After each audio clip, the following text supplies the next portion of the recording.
Sacred Lenten blessings. In relation to Lent, I see something very unique this year 2025. This year, Ramadan fasting and the Great Lent start on the same day, that is March 2nd. My statement may not be precisely correct, but at least in India, Ramadan will begin on Sunday, March 2nd. Ramadan, which is the ninth month of the Islamic calendar, is the month in which Quran is believed to have been revealed to the Prophet Muhammad. And I think it's a beautiful moment where both Muslims and Christians enter a period of fasting and prayer at the same time.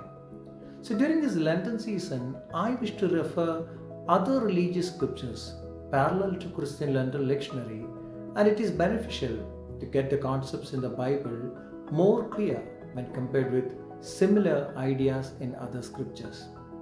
So today on day 1, Peturtha, we meditate from St. John chapter 2 verses 1 till 11, where we see Christ at a wedding.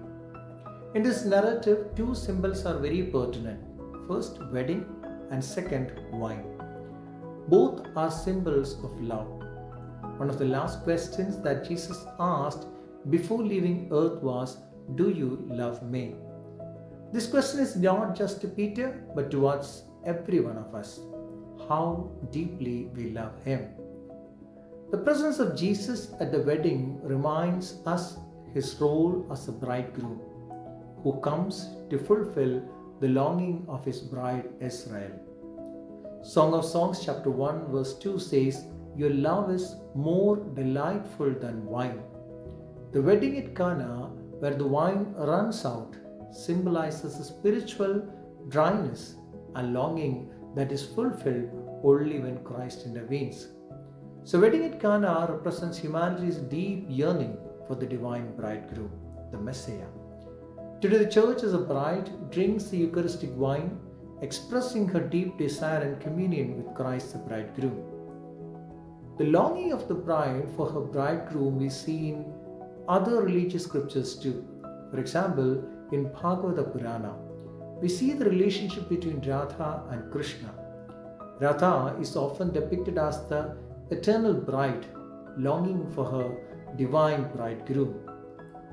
Radha's pure devotion is expressed in her craving towards Krishna.